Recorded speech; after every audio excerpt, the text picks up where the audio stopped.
for our next battleground here in this best of 3. As all the maps are open, where are we going? It's going to be Dragon Shire by Fnatic, Caldo. Yeah, and Dragon Shire again is like heavy with control and of course rotations as well. Therefore, Fnatic has definitely the edge here.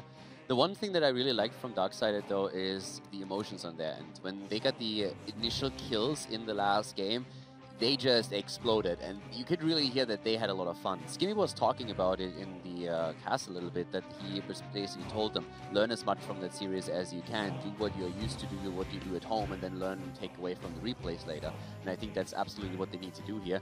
And hearing them enjoying the game and just saying like, okay, we are going to have some fun here, and we're trying to ride that momentum that we built up early on, I think that's actually the way they need to approach this. All right, game number 2, Dragon Shire is our map. The draft begins now. Fnatic leads 1-0 against Dark Sided. And one thing that I want to get across here is the fact that Fnatic is comfortable picking Dragon Shire is very much flaunting, you know, the confidence that they have over Dark Sided. The fact that it's one of their most banned maps. They've almost never selected it for themselves. It's just going, we're comfortable. The thing about Fnatic, if you go all the way back to last year when this team first formed, at every event that they come to, they have a different strategy. They probably won't show it here, but whether it's the Leoric Lunara from back in the day, whether it's the Chromie pick, whether, of course, the Genji, of course, was very prevalent for a long time. But if you go all the way back to last year, they've always found some way to innovate on this battleground. And so Fnatic, very well versed here, and we'll see exactly what they can do strategically. I imagine they'll keep it standard, but if there is any type of weird pick, I would not be surprised at all. I'm currently worried a bit for Darkside because Fnatic is one of the teams that early on when Garrosh was introduced immediately said, we tried him a lot, but we found so many ways to exploit his own positional weaknesses and to punish a Garrosh on the other team's side that we don't really think the hero offers enough for us to be using him a lot. So right now, we could see them with ETC, Malthael, both of them are great against Garrosh, so that might be picks that we see later down the road for them. But of course, with it being Dragon Shire, it's again the heavy rotations and potential global plays that we have to watch out for too. Sweet there, by the way. First solo support of the tournament, brought to you by Smexy. Not too shabby. Not too shabby of performance. So, what he's saying is basically, Smexy, he thinks of himself as equaling 2 support. Well played, Smexy. It's pretty close. But Fnatic has actually, in European interviews, stated several times when the double support meta started to pick up, that they themselves feel, whereas while double support is strong, they're also very confident approaching it with a solo support that they believe in their strength and in their execution. So since then, of course, they have adapted to a degree, but they are still one of the few teams that have the confidence to show a solo support if it warrants the situation. I am already got to say that I'm very happy to see Dark Sided commit to the Rhaegar before the secondary ban phase on a map where we have so importance onto wave player. I just feel like I cannot highlight the fact that he is one of the best wave players within his role in the double support meta. It really sets yourself ahead if you can get that for yourself, but looks like Fnatic not want to deal with the Chromie. Typically, you would see that with anticipation of a heavy amount of siege. The Greymane slightly caters towards that, but I didn't think that we would see that here into Dark Sided, honestly. Agreed. It's just so different coming into the BlizzCon opening week here, where Murden obviously is going to have high priority, and Sonya kind of back in the top tier of the meta.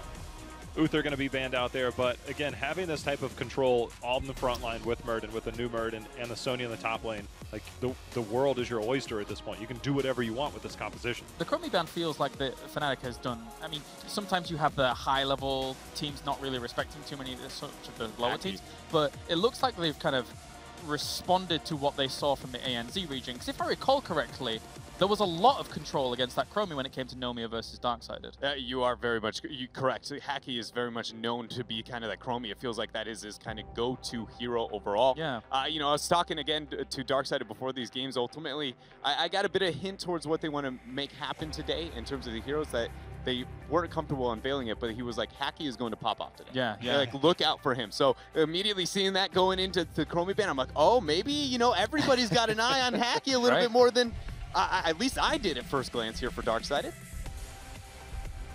Well, with Fnatic right now in the next 2 picks, of course, we're most like going to see the support right again and leaving for Shrimpy to what he did in the last map already. If you give Basically, in Europe, we have Mena and Shrimpy, both that absolutely adore to play on Liming because they can just get those resets and really carry a team fight and drive it home. And that's what he did on the last map, and then they're going to try and do the exact same thing again with now a little bit of right-wing flavor as well. So we have our global for Fnatic here. I have been on the Thrall train personally lately. I think that there's a place. I know it's a little crazy, right? But the one thing I do like about Fnatic's side of the draft is they went Brightwing, and depending on that, they can decide, they can flex that over, oh wow, there, you want to pop off. You know, we see the control there. Murden's going to be on one side, Liming's going to be there. Garrosh suffers against the big blow-up style damage, and also Kel'Thuzad has that big blow-up style damage. One good way to deal with that is a protected, by the way. This Kel'Thuzad is going to suffer a lot. Oh yeah. I mean, not only do you have Shrimpy flanking you with Liming the entire game and looking for that insta-kill, you have a Muradin that's going to jump on your face whenever he can, especially after 16. And then there's always Medivh as well to account for. Which, by the way, now that I think about it, we're probably going to have Shrimpy on Medivh and Quacknix is going to jump on Liming. Same story, though. Yes, yes, absolutely. And obviously the Medivh, a great response to the Garrosh. And to see the kind of outlier of the Thrall, you know, at first of the tournament here, it just feels like Thrall used to be known as the only hero to be able to effectively deal with Sonya into a 1v1 matchup, but he did lose it in the long run, specifically in the wave clear avenue. That hasn't changed, and ultimately I suddenly even go, well, what can we be looking for, you know, the silver lining here into Dark Sided, and I don't feel like that Thrall is that standout. I'm ready to be proven wrong here. Maybe some synergies with the Kel'Thuzad I'm missing out on, but ultimately it feels like it's kind of a miss. Maybe some big earthquake slows help you land that, but again, protected, by the way. Here's a problem. A dead Kel'Thuzad doesn't get stacks. That is true. You can't stack if you're dead. Like, there's no, that's a pretty good argument. So Darksided has gone from the double support strategy that they anticipated not coming in with, or at least telling us that they weren't going to come in with, and now they've gone for far more damage. I think it's fair and a good tactic in their minds, it seems, to just say, this is Fnatic, this one didn't work, let's go the other opposite of the spectrum and just try and blow up. I like with the adjustments, right? It does feel a little bit wild, but ultimately they are doing exactly what they should strategically to best their chances throughout the entire tournament while holding their own up against Fnatic. You guys' thoughts on the composition of Darksided? It's weird. It probably is not going to look very great. I'm just going to have to throw it out there because Fnatic's composition, I think, looks absolutely phenomenal. Yeah. They drafted, again, the Kel'Thuzad into the Muradin Sonya. I think it's going to struggle. Liming is very safe in positioning. I think that the composition for Fnatic is going to handle this very well. I'll be surprised if Darksided does get to the late game here. Final thoughts, Calder? I have to agree with him. I think it's the wrong approach from Darksided here. First of all, the Kel'Thuzad for the reasons that I pointed out, but also Garrosh because I just think against Fnatic, they will not give you the value that you need out of Garrosh at the front line to punish them. So I would be very surprised if Darksided is going to make any big moves here. Okay, thank you very much, guys. Can Darksided bring it back in this series, or will DS be merely a handheld console in the hands of Fnatic in the dominating position? We're about to find out. Let's head over to the caster team. Game 2, and we're already getting some ANZ flavor. I love it, Skimmy, and I really want to know from you, how excited was Hacky that Fnatic banned his Chromie versus him? I mean, he was saying, look, I'm at one trick, and everyone back home will know you hate his Chromie. So the fact that Fnatic respected that much, he can just walk off that stage feeling, I know what I've done today. Yeah, we got to peek into the lobby chat, and Hacky was asking Fnatic to follow him on Twitter. You know, just like maybe a little He's got that confidence, right? And he knows that like this is the one opportunity, so why not just go with it? Well, let's see them go with it with Thrall and Kel'Thuzad, because we're ready for Game 2 with Fnatic up 1-0 in this best of 3.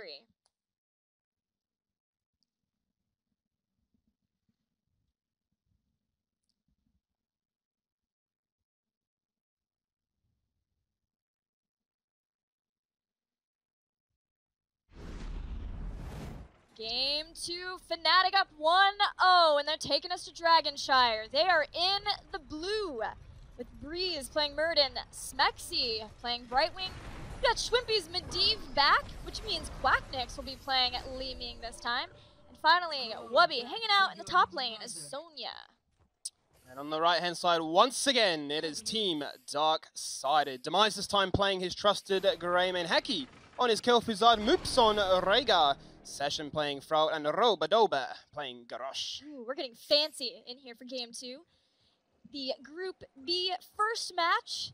Both teams who are in the next match watching to see if there's any weakness at all in the members of Fnatic and to see how strong exactly Dark Sided are, because Dark Sided were sort of a mystery. Yes, they defeated Nomiya. Nomiya was a fan favorite, but it was also somewhat of a different Nomiya that we saw. I mean, there was a lot of beef between these two teams. That's why it means so much more personally to Roboto, the fact that he can just join a new team and still get to where he needs to be. As we mentioned before, not missed a single ANZ championship since Heroes of the Storm came out in that region. And, I mean, absolutely, Nomiya, they made some changes. Many people, including myself, thought they were the favorites going into it, but Right. Darksided, they proved us all wrong. Yes, they did. Robodoba on this team, too, it seems funny because Robodoba was always just a very quiet, reserved person, but then you look at some of the other members of Dark Sided, like Moops, Demise, and they're very outgoing, energetic. You could even see them still smiling and having fun on the stage. Absolutely, and that's always been a big factor for me, even when I was playing back in the day, that you have to have that kind of synergy and communication and just factor of, like, we're friends playing this game, and you can see the best teams, Fnatic included, when they are having fun, when they have that kind of bond within them, they do well. Let's see how Dark Sided does with the pull types of compositions they have, and, of course, most importantly, how Kalthazat can stack up his Blight.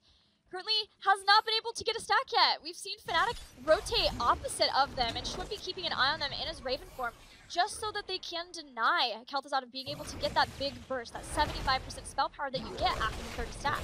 And Shrimpy is going to act as the eyes in the sky. There's the first chains, but no, this time the wall breaking will not connect. They will not get that flip to look for that combo. And yeah, Haki, I mean, this is a hero that he's played a few times, typically for running it down mid, as the ANZ meme rocks and rolls with, but he'll be looking to try and prove on this stage with that map of the rotations to try and get those skirmishes, to try and get those blight stacks, and to try and have a big influence on this game. Fnatic slowing down the rotations of Darksided as they head down to the bottom in attempts to take that shrine. In the top lane, Wubby's basically been untouched since he got a hold of that shrine. So it's up to Darksided to make sure that they're at least controlling this bottom lane. And the longer that Fnatic can keep them from being able to do that, and the more they draw them down to the bottom, the less Darksided are getting to dictate where they want to go and where they want to set up so that they can get stacks, and maybe even a pull from that Garrosh into towers to give them a kill. I mean, you can just see by the body language of Fnatic, they know they're the ones that are stronger in this situation. They know that their composition will scale better into that later game, as Kauto was mentioning earlier on the desk. So you can tell a lot just by how players are positioning, how they're actually rotating, as to how this game is dictated. Well, I'm looking at the level 1 talents, and really happy to see Force Armor for Li Ming. That's going to be crucial in making sure that she can stay alive from the burst that Darksided comes in with. But for Greymane, more of the Worgen style build from Demise. We've seen Eyes in the Dark and then Wolfheart, so we'll have to see if we're going to go as far as to even stack up with Wiz and Duelist. It is super risky, especially versus Fnatic, so I'm not expecting that, but you never know what they're going to bring to the table. I mean, you have to make an argument the fact that if they were going to go Wiz and Duelist, game number 1 on Cursolo with the double support, especially with the sanctification as well, would have been the go-to. That's true, that's true. So it seems a little bit counterintuitive. I'd be kind of surprised if they do decide to go that, and generally speaking, it is a confidence pick. As we now look into the top lane with Session still in that 1v1 trade. It's a bit rough. That is going to force Demise to come up to the top lane as well. Where Shrimpy, he just goes for that backdoor with the dragon. He's going to bring the dragon in behind the gate, behind the towers, everything. And Darksided moves back so that they don't get punted over to the other side. But in the bottom, Rhaegar goes down. That will be the first blood of this game on Dragonshire. But it will be as Shrimpy just pops a portal. He gets out of there and says, look, you might think I'm trying to make a misplay, but I'm playing those mind games. As Haki drops dangerously low. Yes, he gets the combo for the Blight stacks, but he is very lucky not to fall on that skirmish. It's Fnatic bully top lane. They bully Shrimpy! And Nadine falls on floor as the sprays are on the floor as well. I mean, we've got B-Step and we've got the spray meta. It all comes across at the bottom lane as well. Haki for the second time eludes death. I don't know how he's doing it, but this Kalthazat is a Kalthazat master. Haki showing that it's not just Chromie that he's able to juke and jive with. He's sitting at 10 stacks so far, so in 5 more, he will at least be able to get the cooldown reduction and make that even better. Breeze dodges the pull of Garrosh, but he doesn't have Avatar yet. He's going to go down, and we got B-Steps dropping. There we go. That's the toxic ANZ that we know and love. And I say Breeze jumps one way, he gets flipped the other. He's bouncing around like it's a trampoline, but it's not his birthday just yet. He is in this game for game number 2 on Dragonshire, an ANZ favorite despite Fnatic picking it. Darksided are not down and out. They are even when it comes to XP. Yeah, this level 7 is huge for Darksided because they have Glacial Spike now to help with the stacking process of Haki. Things are going pretty well for Darksided here. They did lose the first Dragon Knight, but it was an early Dragon Knight. They took a little bit of structural damage, but they're trying to give it right back to Fnatic now that they have been able to get the few kills that they've gotten. Breeze gonna jump in again. But with an into the fray, Robodoba ensures that Moops is A-okay. Yeah, Robodoba absolutely loves Garrosh. When he actually joined the team, he started off as the flex to replace Vikrak as that warrior position. Oh, okay. Session originally was their tank player, but Robodoba, with the expertise, with the amount of experience he has across all tournaments after week 1 of qualifiers, they switched him to that tanking role. He's playing Garrosh. He loves the hero. As they go for the bot lane aggression, Smexy baits things out as the rotation from Fnatic comes across through mid lane to bot. And now Darksided say that could have gone a little bit worse, but hey, we get out alive. Darksided are doing enough to scare Fnatic back in this bottom and mid lane, but top is still absolutely a problem for Darksided. Fnatic, Wubby has just basically been untouched because Fnatic have been clearing so much space for him here in Portal. Demise in trouble, already used Eyes in the Dark, that is down, back and forth, surrounded on all sides by Fnatic as they bring him down. Yeah, you can see Fnatic, they're 4 boys at the moment, so it's popping through that portal like it's a taxi, and they say shuttle out of this one, run, run, run, as Robodoba is running away. He's so low as well. He's kind of getting his cosplay on like Haki, and he says, I will not die today. I don't have protected, by the way, but I do have armor. Yeah, 48 of it to be exact, and that might be the highest number I've seen it with out a double up. Fnatic continuing their siege, the shrines are up with the amount of damage that top lane is now sustained enough to take down the fort. That's going to be even harder for Sasha to control that top lane, and pushing in Darksided in the mid is a free Dragon Knight for Fnatic. There it is, the second one of this game, the controlling of the map as we discussed in the early game, the confidence, the body pressure of saying we can win this lane, we can command this rotation, allows them to get this dragon, allows them to start building up this XP. It was 8 and 8 before, but suddenly just like that, a 1 level lead is acquired. The dragon is going to start doing some work in terms of systematically clearing out these faults. Top lane has gone as a result of that Wubby matchup. Mid lane has gone as well, and now all eyes on the bottom lane. Yeah, I'm really interested and ready to see how Darksided are going to take these team fights, and as they group, I think this is the place where they were wanting to do it. There's the Sundering. Here it is to start things off with the Wrecking Ball to try and get a call, and they do take down Sonya in that Warlord challenge. That is the amplification of the damage coming through by Haki as well. He wants to get his name on that score sheet, but they find that pick. It's important, but don't forget this dragon still in the bot lane, nice and healthy. Shrimpy inside, he pops that portal, and he gets out of jail for free. Yeah, that just continues to be a problem for Darksided. Is the macro game. They might get kills. This polymorph, the storm ball, everything. Emerald Wind, Robodoba living through it just barely. Finally, he falls.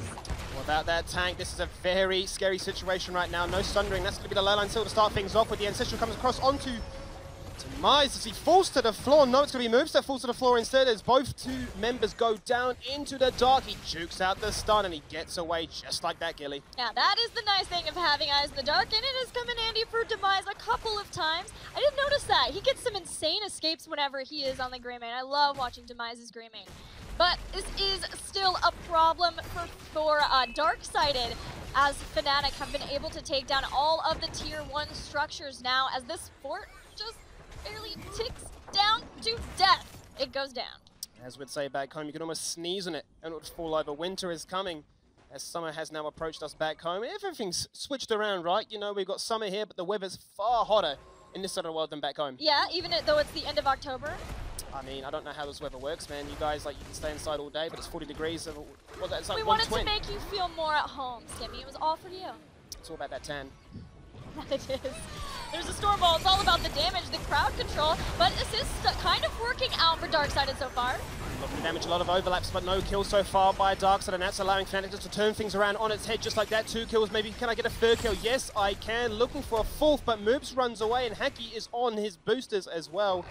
And you can see there, Wubby, the human fidget spinner, spinning to win. He clears that wave, and now they put that pressure in that bot lane, looking for a keep. I thought maybe something would work out for Darksided because they had the combo from Haki and Sundering going down, and it stopped Fnatic in their tracks, a lot of the members, but Smexy right in the middle of the action, getting an Emerald Wind, taking down Demise. He was completely separated from the rest of the team, and bringing him down so fast, there's no way he was going to be able to get out of that, and that was the first of many to fall for Darksided, and it's at the perfect timing. Yep. Fnatic just about to get both of the shrines. They've been able to do this just about every single time with the Dragon Knight, except maybe the first one, and that's just set up in a way that they have forced Darksided back just in time for the Dragon Knight phase. Just a systematic understanding of how this map works. They go for the skirmish, they get the kills. Now they punish them significantly as a result. As soon as that dragon is available, bam, that is ours.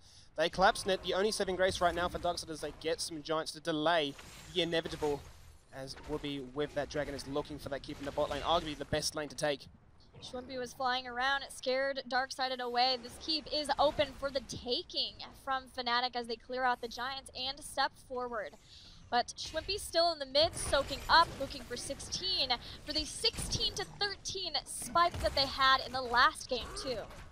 Blight at 10 minutes and 30 seconds only now being completed. A big power spike with that 75% amplification to the spell armor.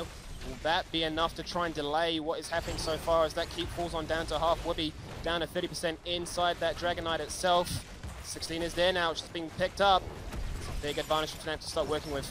This isn't the place that you want to be with a Kel'Thuzad. You want to be sieging because you can use your opponent's structures against them. There's one pull, but Breeze just dwarf tosses away. That is down now. I had my eyes on Session there, seeing was he going to pull the trigger on that Sundering? Me too. They don't have that talent tier to work with. A 3-level disadvantage. It's not too attractive if you consider it, right? So they say, look, we lose our keep, but let's not try and lose too much more as the rotation from Fnatic comes through to the mid lane.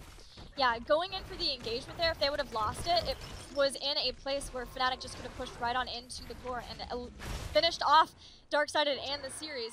So at this point, we have seen Dark Sided in the last game get aggressive, down those talent tiers when they have to, but it's nice to see them showing patience, knowing that that just was not the time for them, not yet, where they have to make that kind of risky endeavor.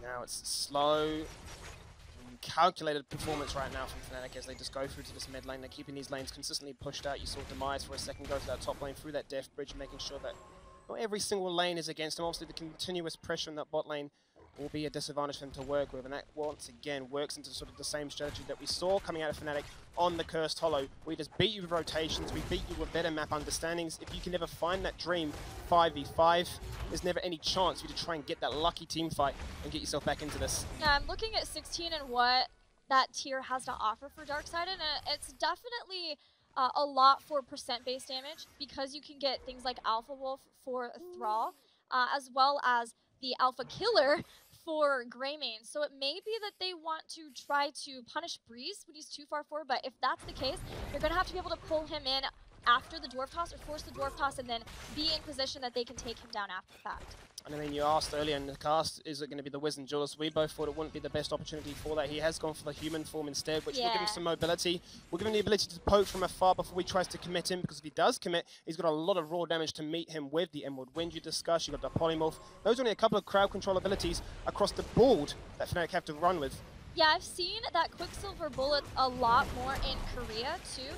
People like Reset have been using it a lot more as a way for them to stutter step, almost like they're playing a Vala. Correct, yeah. So a lot more just focus on the auto attack, even pairing it with auto attack speed, like Will of Heaven with an Ariel at 16. So it's really cool to see that kind of adjustment being made as Greymanes have been starting to use more and more as the hyper carry for team compositions there.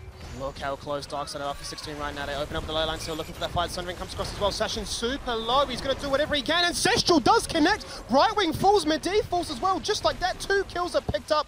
It's a trade as Rhaegar falls to the floor, but all things said and done, it's an absolute bloodfest. 3 for 2, currently working in favor of Dark Sided as Breeze tries to go for the 1v3. They're flipping, they're going, and they're killing. That Sundering was amazing for Dark Sided to finally get a fight in their favor. They get to 16. Every time that we have seen a Dragon Knight phase start, Fnatic have been the ones trying to go in, and they've been winning fights, and that enables them to get a Dragon Knight for free. But this is not the case this time. 3 members of Fnatic are down, only Amurden and Li Ming, and all it is cleanup duty right now, making sure that Dark Sided can't get that Dragon Knight. But Robodoba is low. This is still looking good for Fnatic. Sashin heading to the top lane. I was just going to say, despite it looking theoretically in favor of Dark Sided, they actually can't really respond too much with this one. They've got members that have to retreat. Session has to take top lane. They've got to respond to the top lane pressure as well. The Knights, the minion wave was nice and stacked against it, starting to put some pressure on towards that keep. So yes, Fnatic don't have to panic, and rightfully so. They realize that, hey, we lose a couple more members in this situation, but we have all the control, and we're the ones in that dominating position to hit 20 and go for another dragon. Someone has to head mid and fast. Robodoba even using Into the Fray just to make sure that Breeze doesn't get this Dragon Knight. Dark Sided stops Fnatic from an instant Dragon Knight and potentially an instant win, but they're by no means out of it yet. They're still here in the mid. They're choosing to stick together in the mid. That is risky, of course, because if they lose the fight, Fnatic will be able to get that Dragon Knight right away, and there's a lot of time that they can use those long respawn timers of Dark Sided if they win the fight. They send down Sash to the bottom. Schwimpy spotting this out, dropping some sprays. making sure that he is at least letting them know what's up. He's letting them know what's up. This is one of those matchups that you know there's going to be a lot of love there. They go for the one-man ley line seal. They catch out Moops. Will be jumps in there with the Poison Spear, dropping him to half. Respectable damage to say the least, but the Poison Spear is all that he's going to do as they use that portal to get away. It looks to me as if Fnatic are posturing for that fight, wants to hit 20 after what happened last time. Yeah, they're keeping Dark Sided here, and Dark Sided are running out of options, running out of time. It may be a level 20 fight. Robodoba takes a huge chunk of damage from Quacknix, but if they're going to fight, they need to do something now. They cannot get this Raven form Schwimpy. They need to find somebody else. Looks like they might have found it. They don't. Robodoba does not find the pick that they are after, and that window, as you discussed, is falling by the second. They went for the Giant Camp. Demise starting that one off there, but as you say, with the win condition already being exposed in that bottom lane, yes, it's 16 minutes. The Dragon won't be that win condition on its own, or will it be? I mean, especially if Fnatic have a few members to survive with, they can go for that siege with the 20 advantage, and they can just close things out in a heartbeat. Dark-Sided move super aggressively across the map, but the whole time Fnatic just flanks, and they take out Greymane. There's no Greymane here, and Fnatic are ready to go into this 20 fight. It's the beginning of the end, and as they discussed in the panel right there, Hacky's going to fall on down to the Emerald Wind. Continuous wind and continuous death as 4 fall to the floor. Ancestral's going to be there, and Armor or not, you are not going to live through 5 members banging on your front door. He's going to be the last one to fall on down, clean as can be. And just like that, Fnatic say this is time for the 2-0. We're warmed up, and we're showing you what's up. Fnatic were just waiting for the point to pull the trigger, and 20 was that point with a Dragon Knight ready and available to take. They will get that. Wubby gets on the core, use the Hardened Shield. The Spexy's coming in, ignoring the pain of the core, and that will be it. Fnatic, as everyone expected, were able to take down Dark-Sided, but Dark-Sided, they came in, they showed what they could. We'll see if they have more tricks up their sleeve for the rest of the teams in their group. Yeah, I think if anything, Dark-Sided actually can be pretty impressed in how they played in this one. A lot of people wrote them off very early on, saying these games are going to be 6 minutes, 8 minutes, very, very quick. This series is going to be said and done in a heartbeat, but respectable performance by them. Fnatic, clean as can be. They start the day off with a nice 2-0. Fnatic looks incredibly strong, but I'm excited to see what the winner of the next series can do versus them. It's important to be able to gauge the strength of Fnatic, especially for the other top teams who are waiting in the wings to see just how strong Fnatic looks in the competition. MVP Black made it through with flying colors yesterday in the group. Yeah, and nothing really had to be revealed in this situation, right? They just play standard, they just know they have the mechanical skill and the experience to beat a team like this, so no cheese is necessary. And now the group, the rest of the people in Group B can watch and say, well, how do we try and take these guys down? Is the preparation we had leading into this enough? Well, let's check back in with the analysts after this series. I can't decide who won more. Was it Fnatic or was it the HGC cheer system? Because overall, there were more sprays in that game than I've ever done in the entirety of the cheer system. That was a lot of sprays. A lot of sprays. Yeah. It was a very interesting approach that Shwimpy had to Medivh. It was just basically, okay, you fly over them and you just like tag them all game long. You drop the spray. For the first 2 minutes, I think he probably had 0 siege damage and 0 hero damage because it was just about the sprays. It's always about the sprays. The time to spray ratio was on point. It was very good. But overall, Fnatic looked strong. Were able to find some points where they, got some good combos going, etc. and things like that. Dark-Sided, though, there were moments where they did get some good kills and potential turnarounds, but it's all too far gone at some of those points. I mean, yeah, and again, it is, we've said it, that this is exactly what we kind of expected from the squad. Ultimately, I feel like if I'm looking from the perspective of Dark-Sided, that they've got to feel like totally ready. It feels like the day is just beginning, ultimately, for them. I think Skemmy put it best on the closeout there. It was a very respectable performance by Dark-Sided. You could easily just fall over, get run over, but I think they held in there. The second game, I think, was much better than their first. Get it out of the way. I mean, you don't really expect to win. You hope to win, but they've got another shot going out. They knew that. We saw it in the interview. Moops, although his tongue-in-cheek comment of after we beat Fnatic, it's going to be easy. He knows it's going to be a little bit easier later in the day. Final thoughts on it, Kaldor, that series? I'm not really sold on the second game because I didn't like the draft too much. Okay. I think it was way too risky. But again, we have to put it into the perspective of them knowing that they're most likely not going to overcome the obstacle of Fnatic. So they have stuff prepared for later. Right. And other teams that look at this series are not going to get as much information as they would probably hope for. So I'm ready for the real dark side to show up in the next series. All right. Unfortunately for Garrosh, no mountains of skulls and rivers of blood for him as we head over to the stage now and hear from Fnatic, who are the victors. Thank you so much, Kylaris, and I'm here with Shwimpy from the team of Fnatic. Congratulations on your first 2-0 win here in the group stage. I got to ask you, I know there's a lot of expectations and high hopes for your team in this tournament. How are you all feeling amidst all of that pressure and all those high expectations? I think we're a good contender for this tournament for sure. I think we can win it, but also the other teams has grown really strong, so I don't think we should be seen as a favorite directly. But I mean, a strong contender, sure. Let's talk about that a little bit. I know before this tournament, your team decided to spend a good amount of time in Korea boot camping and preparations for that. Talk to me about the motivations for that decision. Why was it that you guys decided you needed to take your practice there? So every EU team went there as well, so we didn't have, like, we got a lot more teams to scrim and practice versus. And about the Koreans, like, either they're weaker than in mid-season, and then we can feel that, or they're stronger and they know something we don't, and then we learn that. So I think it was a win-win either way. Yeah, and it does sound like you guys took away a pretty sobering reality for the Korean experience and abilities at the moment. What is it about their play right now that makes them so much stronger than mid-season? I think in mid-season, Korea was in a pretty rough spot, mostly because Natsujin and Noblesse were retiring. I mean, they knew it before and they didn't practice as much. And I think those two were like the guys innovating the Korean meta mostly. And so now that Noblesse is a coach for MEP Black and the teams are motivated to practice, I mean, it's Korea, they're gonna be strong. Well, Shwimpy, congratulations. Good luck in your next games here in the group stage, and all the best. Yeah, shout out real quick. Shout out to my boy Fat94. Oh no. It's getting real here at the Blizzard Arena here for the HGC, guys. Fnatic taking the first 2-0 win here in Group B. We're going to take a short break. Be right back. Stick with us.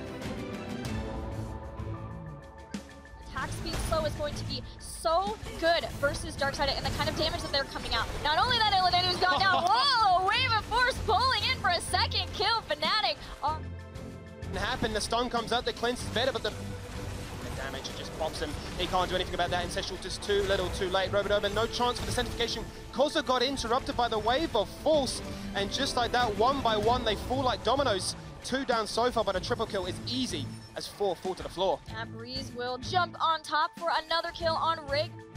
Still in the bot lane, nice and healthy. Shrimpy inside, he pops that portal, and he gets out of jail for 3. Yeah, that just continues to be a problem for Darksided. Is the macro game. They might get kills. This polymorph, the Stormbolt, everything. Emerald Wind, Robodoba living through it just barely. Finally, he falls.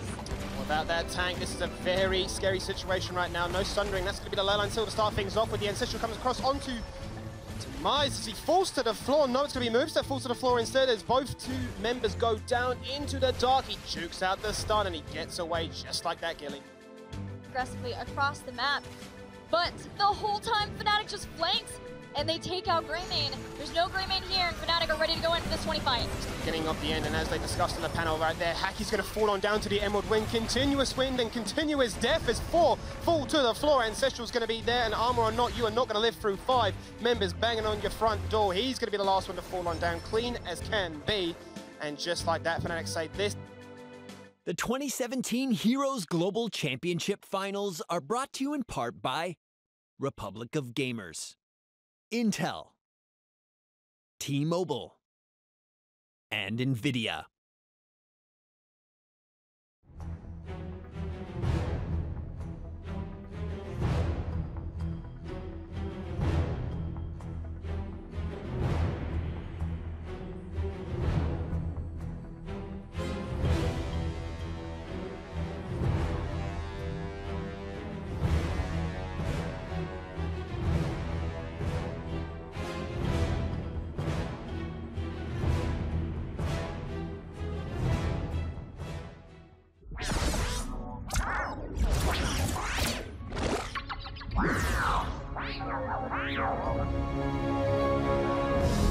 Bravery and individuality are not qualities that the Templar typically program into their robots.